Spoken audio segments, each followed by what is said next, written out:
They're just as worried as we are. Worried about their loved ones, about their condition, worried about everything they've lost. Alam ko, anak. I'm sorry. I'm sorry.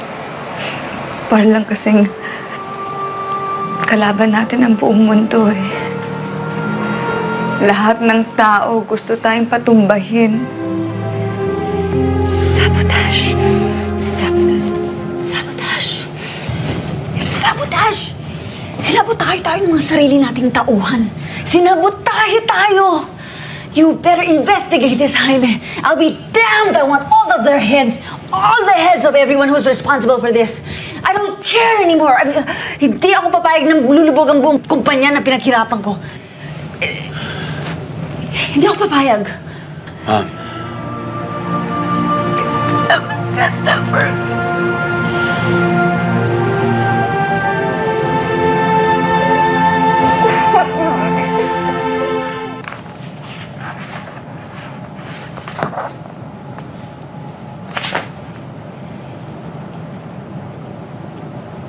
Anong ginagawa niyo rito? Nabalitaan naman yung nangyari. Nandito kami para makiramay. Para tumulong. Para saan? Para lalong pamukha sa akin na talunan ako. Corazon, hindi ganun ang intensyon ko. Magkapatid pa rin tayo. Kabilang sa isang pamilya. At ang magkakapamilya nagdadamayan sa oras ng ganitong pagsubok. Kung ano man ang nangyari sa atin, kay Ellie at kay JB, isang tabi muna natin yon. Nandito kami ni Ellie para tulungan ka. Kayo ni JB. Yun lang. Wala! Wala kang may tutulong sa akin.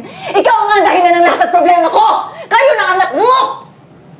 Kahit gumabang ako sa hirap dito, hindi ako tatanggap ng limos mula sa iyo! Kaya get out of here! Umalis na kayo! Get the hell out of my face! Corazon. Get out! Do you want me to call security? Will you leave me in peace?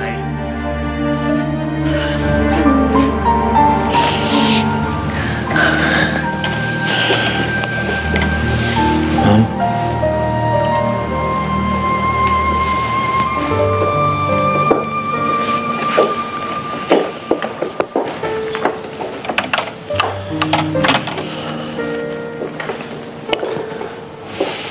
Mom, I know this isn't the right time.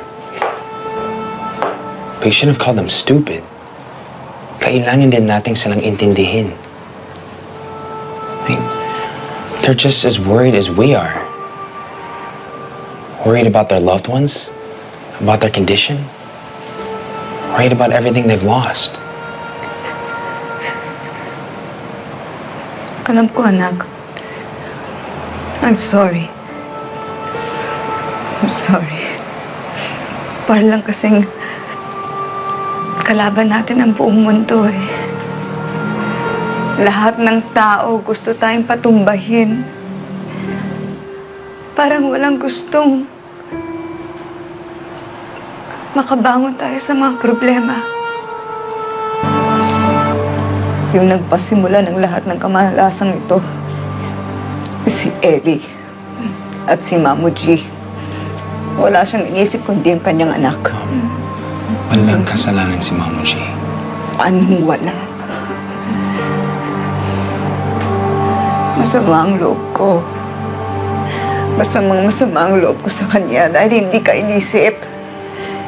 Hindi niya tayo inisip. Inisip na rin tayo. Look, she's been trying to call me. Hindi ko lang sinasagot. Because I don't know what to say to her. Oo nga, tumatawag siya. Pumaparito nga eh. Pero para saan? Ano ginawa niya sa akin? Nilait niya ako. Humarap siya sa akin para pagmalakihin ako. Mom, you know that's not true. She would never do that to you or to us. Believe me, son. Tayo lang dalawang magkakampi. Tayo lang dalawang hanggang sa huli.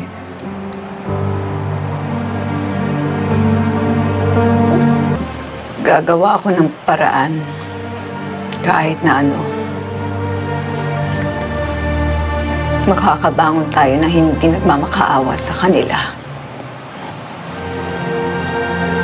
Naiintindihan mo ko, Jaime. Hindi tayo yuyuko sa kahit na sino sa kanila. Si Ellie o si Gloria.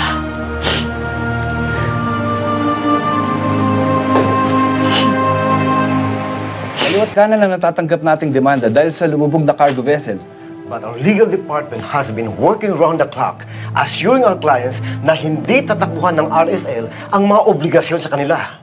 Yung mga ibang kliyente natin, napakiusapan. Kaya pinagpaliban muna ang pagsampa ng demanda laban sa kumpanya. So that allows us The President and the Chief Executive Officer of Rojas Shipping Lines, Miss Corazon Rojas Viuda de Berenguer.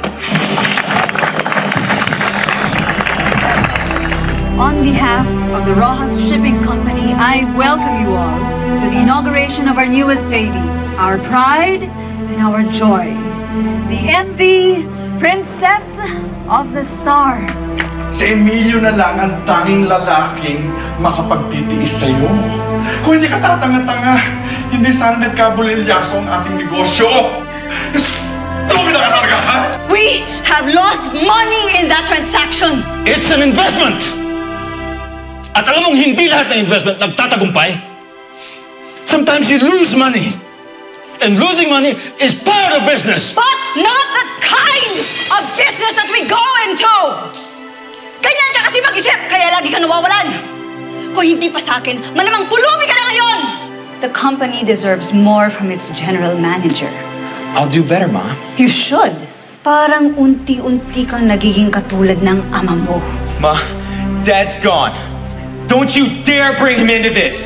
There is no need for you to continually assassinate his character. How dare you answer me back like that, son? I have had my share of stupid, lousy, weak men in my life. And I don't want another one as a son. Puro kayo reklamo, mga bobo!